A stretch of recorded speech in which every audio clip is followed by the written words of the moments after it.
Salam alaikum, chers élèves. Après avoir fait le concours blanc hier, j'aimerais bien commenter un peu quelques questions de l'épreuve. Donc je commence par naviguer autour de l'épreuve. Donc elle comporte deux problèmes. J'ai veillé à me conformer aux conditions actuelles qui font que l'épreuve de mathématiques est unique. Il n'y a pas deux épreuves comme d'habitude. Donc j'ai essayé d'imaginer en quelque sorte un scénario. Donc ici je propose de mettre un problème en algèbre et un problème en analyse probabilité. Ça ne veut pas dire que c'est systématique comme ça. Il est possible par exemple de mettre un seul problème où figure le programme, donc algèbre et analyse. Alors, en résumé, l'essentiel, c'est de travailler. Travailler les deux. Travailler l'analyse, l'algèbre. Quand on dit analyse, il y a probabilité, bien sûr. Et donc, veiller à faire donc, en parallèle dans les deux axes pour pouvoir dominer l'épreuve. Alors, dans ce cas, on a le problème 1 qui est un problème d'algèbre linéaire qui est constitué de questions très classiques. Comme vous l'avez remarqué, donc il y a la trace au début. On a posé des questions sur la trace, la linéarité, le fait que trace de AB est égale à trace de BA, quel que soit A et B. On a défini la trace d'un endomorphisme. Puis, on a proposé une question AX moins X A égale N, qui est l'ensemble des solutions de cette équation. Après, on a essayé de caractériser les applications les formes linéaires de Mn de C qui vérifient psi de AB est égal à psi de BA. Donc, on a remarqué qu'ils sont proportionnels à la trace. Psi est égal à lambda fois la trace. Puis, donc, on a essayé d'établir un lien entre ces applications et Mn de C. Il s'avère qu'il y a un isomorphisme entre Mn de C et de telles applications qui est le grand θ. Puis il y a quelques questions particulières dans la taille 4, à savoir de matrices qui vérifient cette relation, donc A au carré égale B au carré égale I4, AB égale moins BA. On a posé des questions sur la trace, et puis sur les valeurs propres, diagonalisabilité simultanée, avec un rappel bien sûr de qu'est-ce que c'est que de matrice simultanément diagonalisable, qui n'est pas au programme, donc obligé de mettre ici la définition. Un classique qu'il est entre la trace de n puissance j égale 0, quel que soit j, et le fait que n est nilpotente, c'est très classique, puis une application de celui-ci. Donc à la fin, on a impliqué ici ce qu'on appelle le crochet de lit, sans le dire, le crochet de lit dans l'algèbre mène de cas, c'est de matrice, c'est AB moins BA.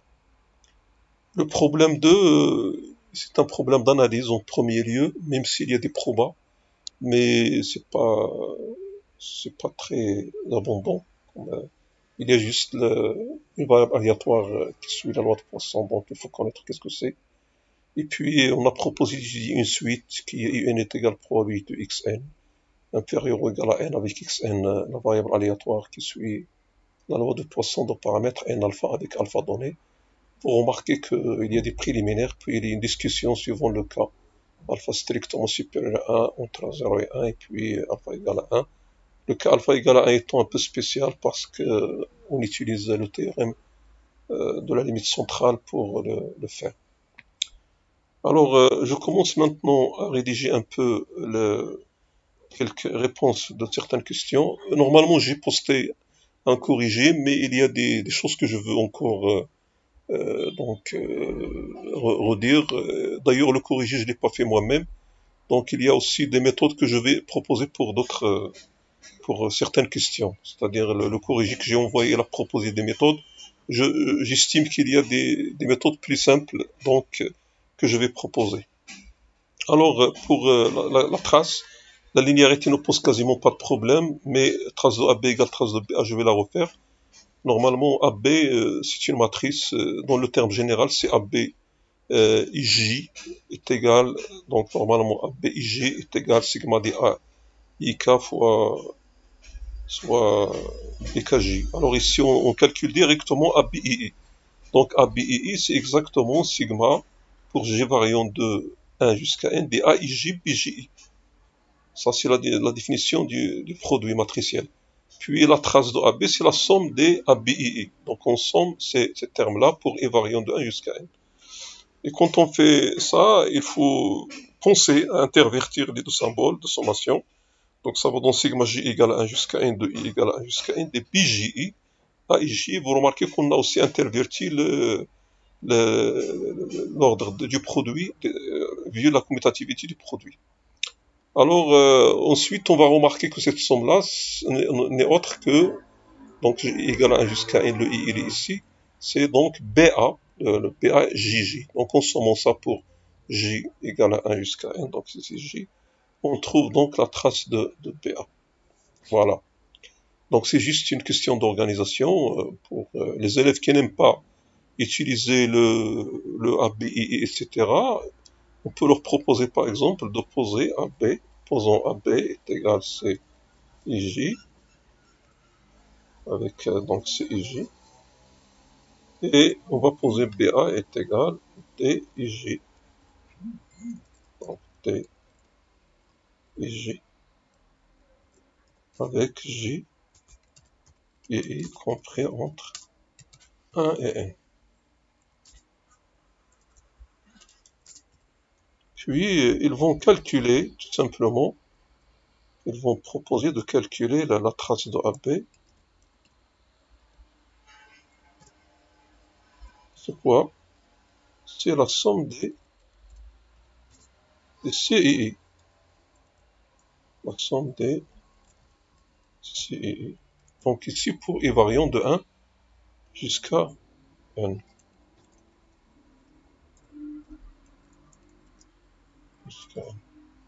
Puis le CII, comme vous le savez, puisque c'est le terme général du produit, vous allez le remplacer. Donc vous allez laisser, donc c'est la somme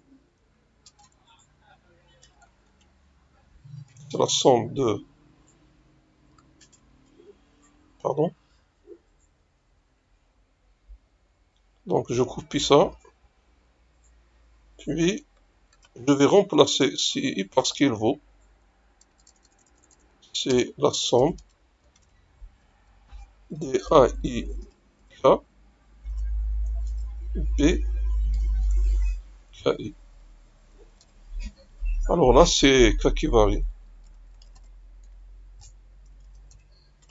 Et puis, comme tout à l'heure, vous allez faire l'interversion des deux symboles. Et vous allez avoir donc sigma des BKI AIK. Donc ça vous donne la somme des BKK. Alors ici, les DKK, parce que c'est le BA. Et les DKK, donc, leur somme, ça donne la trace de BA. Donc, vous avez deux méthodes. Soit utiliser la notation donc, globale qui donne ABI, soit noter carrément AB égale CIJ, donc, et démontrer. Alors, pour la question, la similitude, si A et B sont de matrices semblables, alors il existe P dont GLN de C tel que B est égal P à P-1. Vous écrivez trace de B, donc c'est trace de P fois AP-1. Vous utilisez la propriété, donc ce égal-là, c'est d'après la question précédente, c'est la trace de P-1 fois PAP, donc on a appliqué pour PA et P-1. Puis l'associativité du produit matriciel nous donne P-1 P fois A, donc ça donne trace de A. Pour la trace d'un endomorphisme, on prend U appartenant à L de E et B une base de E à la matrice représentative dans B de U. Alors on va poser trace de U égale trace de A. Alors la trace de U, c'est trace de A. La seule chose à justifier, c'est que c'est pourvu de sens. Pour cela, il suffit de dire que si on change de base, on prend une autre base C, on note P est égal à la matrice relativement à C de U. Le cours nous dit que les matrices sont semblables, A et B sont semblables. Précisément, la matrice de passage permet d'exprimer donc B en fonction de A. Bon, je vous rappelle même la relation qu'il y a entre A et B. Donc vous faites la matrice de passage. Donc P, c'est la matrice de passage. Bon, je l'appelle par exemple comme ça. Donc la matrice de passage entre B et C. Alors, vous devez connaître que la relation qu'il y a, c'est que B, ça veut dire la nouvelle base. Donc, alors, ça je le fais à titre de rappel. Donc B, B, ce qui est la nouvelle matrice, la matrice dans la nouvelle base, c'est toujours donc P moins 1 fois A fois P. Voilà. Donc A et B sont semblables. D'après la question qui précède, donc trace de A égale trace de B, donc la définition ne pose aucun problème. On a le droit de définir trace de U égale trace de A avec A une matrice quelconque qui représente U dans une base donnée. Voilà donc pour cette partie, la première partie de cette vidéo. Je vais continuer, Inch'Allah, dans la deuxième partie. Merci pour votre attention et à la prochaine vidéo.